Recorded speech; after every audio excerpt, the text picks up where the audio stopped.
I think augmenting what AI is exceptionally good at with a human construct really gives you a multiplier effect of the impact that you can have. But you need to have both. You can't have one or the other, but make sure you augment the technology with human qualities.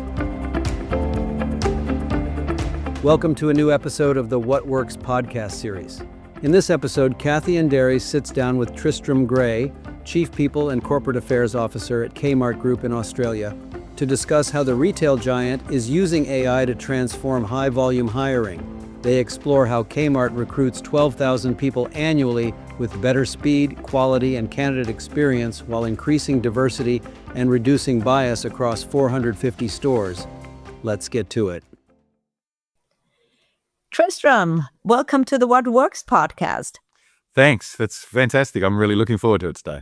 Let's jump right in. I know we have lots to cover. So tell us about yourself, Tristram, and about your company. Sure. So I'm Tristram Gray. I'm the Chief People and Corporate Affairs Officer for the Kmart Group here in Australia. For those who may not be aware of us, we're Kmart and Target in Australia and New Zealand. We're 55,000 people. We have 450 stores across Australia and New Zealand, and we've got about $11.5 billion in Australian dollars revenue for ourselves on an annual basis. What do we do? We're a apparel, home and general merchandise retailer in Australia and New Zealand. Wow. Yeah. So big company, retail, obviously very interesting, I think, in the people and talent space. So what business problems are you working on? What's keeping you up at night? A few things, I think, but I'd say, firstly, in the area of productivity, how do we keep driving productivity? Particularly, how do we leverage AI? Of course, everyone's talking about AI, but how do we do that in a way that makes sense for not only our business and our teams, but also for our customers? So that's a big topic, and the implications for roles and organizational design. We're also very focused on our culture and the engagement and our team experience. And then in the talent space, both attraction and development, of course, but also the focus on leadership talent to help lead our large team. Yeah, and no doubt the retail space is ripe with opportunities. And I mean, the turnover in retail is kind of a multiple of what you would see maybe in other industries. So how are you dealing with that like heavy turnover of the frontline employees? Yeah, so we recruit around 12,000 people a year, particularly through peak periods around, Christmas, those sorts of things. It's quite a challenge, and particularly across 450 stores. How do you do that faster, but how do you also ensure great quality and better quality of candidates? How do you ensure those candidates hopefully join you, enjoy the work experience and stay longer, which ultimately reduces the number of people you're recruiting, but which has a cost and commercial benefit, of course, but importantly, it has a customer impact as well, because people who stay with you longer understand your business, your products, and can provide better services to our customers. So that's been a really big challenge for us that we've leaned into. We've looked to use AI as part of a solution to that. Yeah, and the AI can do, of course, so many things. I mean, speed is certainly one of the things, and efficiency, right? When you're talking about maybe volume hiring and these peak periods, and application volume is, we hear from everybody, is going up, up, up. So how do you use AI for that? Yeah, so what we've done we engaged with a company called Sapia AI, and we worked with them about how could we try and hit what may be seemingly diametrically opposed objectives, as you touched on, speed of hire, but better candidate experience. We also wanted better quality of hire out of this, and also making sure that we could have a system. And one of the things that, I was worried about as we went into this is, will this affect the diversity of the team members that we hire? Or will it inadvertently have a bias that might exclude some great team members? And we really didn't want to have that. So we've used this platform in a way that helps automate interviews. So it's not CV based. It's a mobile first application where prospective team members answer a range of questions. It's around 20 to 30 minutes maximum of doing that, but they're all related to fit. And what we've worked in the background with Sapia AIs is we've done a lot of analysis on what makes a great fit or a great team member in our environment in Kmart and Target. we've then tuned the algorithms to ensure that when we're asking questions that are critical to what we know as successful team members, but also their attributes that they bring. Remembering in retail, a lot of people don't necessarily go into retail as their first career choice or a longer career choice. Often they're young people with little experience.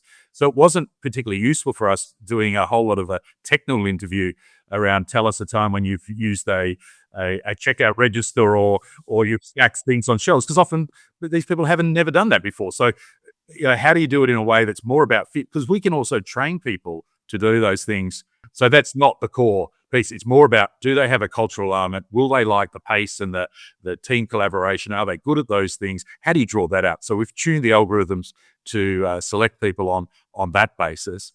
But they're blind. So it's, in terms of when I say that, there's no CV, so it removes all the bias. So what makes a good fit? Do you have any specific things, like what behaviors or what kind of experiences makes a good fit for your company? Yeah, so there's probably a few key things. One's people who like to work in a high-paced environment. Retail's high pace, so if you like high pace and moving around doing different things quickly, then that's a great fit. Curiosity is a big piece, so people who are willing to learn and adapt and try new things, or be open to doing new things and are willing to ask questions about things. That's really important for us. People are obviously, customer oriented or have a customer service sort of bent, if I put it that way. But really importantly, people who are team players, people who collaborate. Nothing happens in our business because of one person. It's always because of a team. So you have to be somebody who enjoys working in a team environment, and it's driven by results. We're a highly competitive sector in the economy, and people who are motivated and challenged by how do we do better every day is really core part of it. So those 4 or 5 areas, we've really tuned the algorithms to try and draw out people who are motivated and will work well in that type of environment. What you're describing is, of course, people not being evaluated based on their experience, because as you said, most people don't really have a lot of experience or not like really directly applicable. So it's less about the experience and more about just attitudes and behaviors, right? You're absolutely right. Absolutely right. And to your point, we can train the technical skills relatively quickly. But what we find is important is the behaviors and the values someone comes with are far more important than the technical skills for our frontline staff. So that's what we recruit for. So how does it work? Let's just say I'm applying for one of these positions on my mobile phone, and I get a link, and then I get through a simulation, or what do I do? Yeah. Through a simulation and through a range of questions, and you respond to those questions. They're scenario based, and how would you approach this, and what would your view be on this? And it draws out those things, and that then goes into the system, and then analyzes those responses to match it against the benchmarks or the criteria that we've put in place. That we know is important, we know leads to success for our candidates. So it's basically like matching, if I put it that way. It then matches. I think what also is important is that everybody who undertakes one of these applications through this process gets a feedback report. So whether you're successful or you're unsuccessful, you get a feedback report. We think that's been really important, because just because someone isn't a fit for our environment or our role that they're applying for, that doesn't mean that they are not a good person or won't be a good employee or can't be successful, but just not in our environment. So what we want to do is try and help everybody to say, here's where you were strong, or here's where, in our environment, these things weren't quite a match. But it gives them hopefully some insight into themselves. So from a personal development perspective, everybody walks away with some feedback that hopefully is beneficial for them as they, develop further self-awareness as they progress their career, perhaps in other organizations. So we think that's a really positive outcome out of this as well.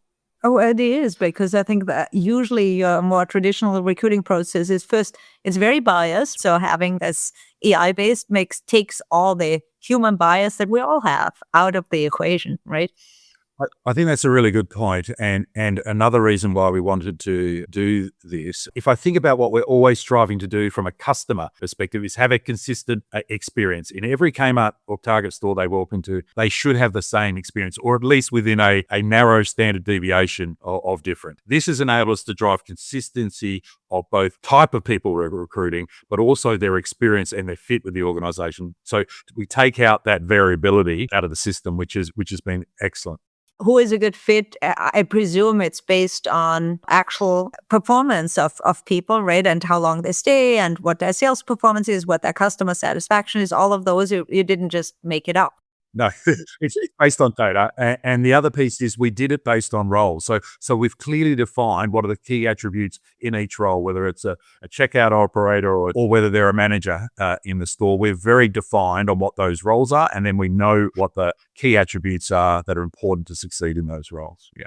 Well, the other thing I think that solves in another problem that's in the standard recruiting process is this process actually gives people actual usable information and insights about themselves. And it's not a judgment call. It's just you didn't match to this maybe high-paced culture, so it wouldn't be a good fit for you. And in other cases, it's always like, am I like not capable of these things? It make people take it much more personally, I think, when you don't have anything useful to give to you. I think that's absolutely right. You leave it to a very subjective outcome, both in terms of a manager making that decision. To your earlier point, we all have biases and they come to play whether we are cognitively aware of them or not. But this process and the way we've adopted this is every candidate, whether successful or not, gets a report. So we've had tremendous feedback from candidates who've been successful, but equally from candidates who haven't been successful. So it's been fantastic from that perspective as well. In a retail environment, of course, every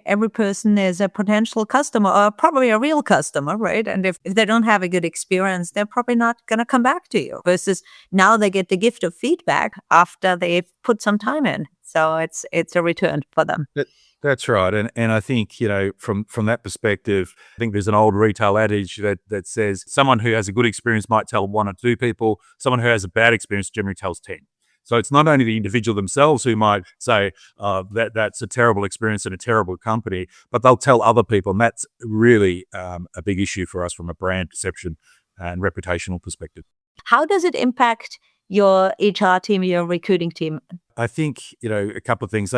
When we first talked about bringing it in, I think there was a little bit of nervousness. Maybe the moment you mention AI, people can take a bit of a negative view. But if we wanted to take this out, I think they would kill us. It's enhanced their lives and their jobs. It's meant that it takes a lot of administrative work out of it. And if you could imagine, as I mentioned, we hire 12,000 people a year.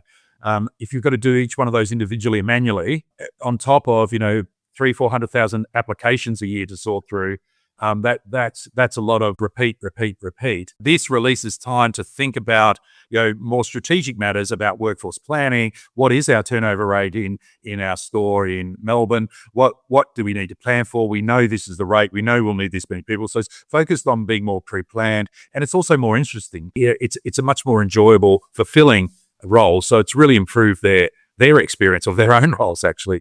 So they like it too, and they were nervous before, but now they don't want to give it up anymore, which is fantastic. That's what you like. That's really been based on the outcomes or the KPIs, if you like. So a few of those just quickly. Candidate experience is 9 out of 10 of them rating it. They rate it 9 out of 10 of the chat interview. In terms of speed that we talked about before, we've reduced hire time from 2023 before we had this program in place by 73%, from 44 days in 2023 to now 11.8 days. So that's been great. Retention, which is the other point, what we've been able to find is that those who the AI tool matches, they are stay 2.5 times longer than our average hire if we don't use it. So that has convinced our operational teams. Now they wouldn't give it back either because the conversion rate is much higher now. I touched on diversity as well previously, and that's really important for us and was one of my concerns going into this program. But what we found is 8.25% of our hires identify as First Nations people in Australia or Indigenous employees.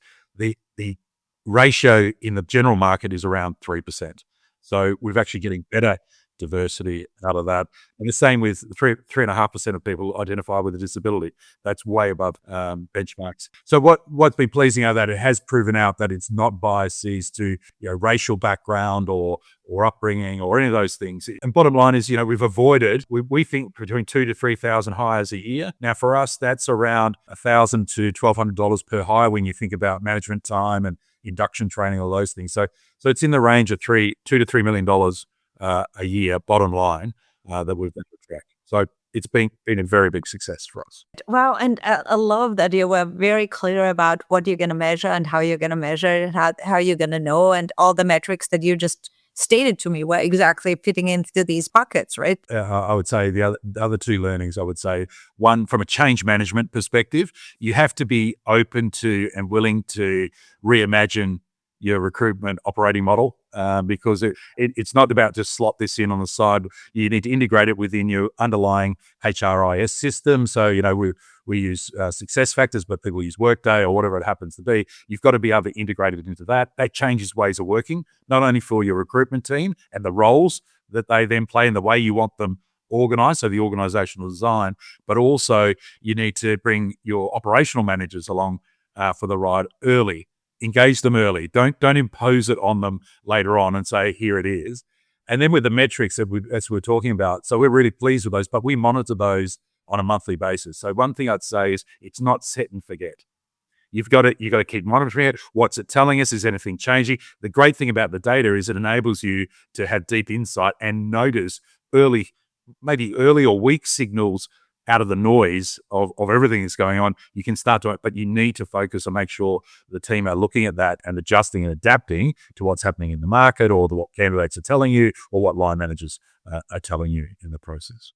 The way that you're talking about the kind of this change process, I like to talk about change agility, because it's not just pushing it on people, but really you give people, for example, a choice, right? You give managers a choice. You don't say, oh, you have to pick the candidate that the AI suggested, but then when they stay 2.5 times longer, they'll make that change anyway, right? So they adopt it they'll adopt it pretty quickly. Exactly. So they're like, everyone in retail, and particularly managers, they're really pressed for time, right? So it's something that can take time out of their day that they can dedicate to other things. They adapt to it and also adopt it pretty quickly, because they're data-driven people. They love data every day. So also it's putting it in their language. So in their language, they can interpret it and understand it better, and then you find adoption rates dramatically increase. How did the role of the recruiters change? Tell us a little bit more about that.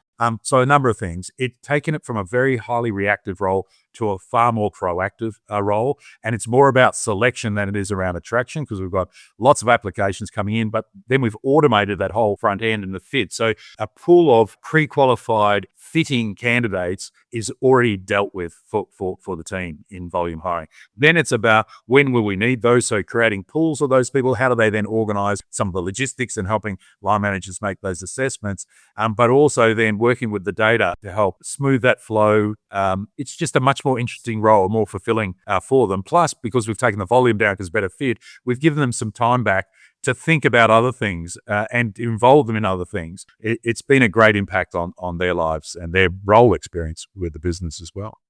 So much less of just here's a kind of requisition, and you're just gonna fill and like speed up and just basically look at probably candidate quality, probably working more with hiring managers, talking more about kind of the overall workforce plan, those kind of things. Yeah, because not every market has hundreds of candidates that are a good fit. Some of our regional areas, it's quite difficult to find quality people. So this enables them to work on talent pooling, external perspective, to have job-ready candidates ready to go. We want it pre-qualified. So it then means speed to hire is much quicker, because they've already gone through the process automated in a mobile app enabled way, rather than a recruiter having to talk to every one of those people through a typical phone interview type process. I mean, it's just thousands and thousands. You just can't do that with any level of quality individually.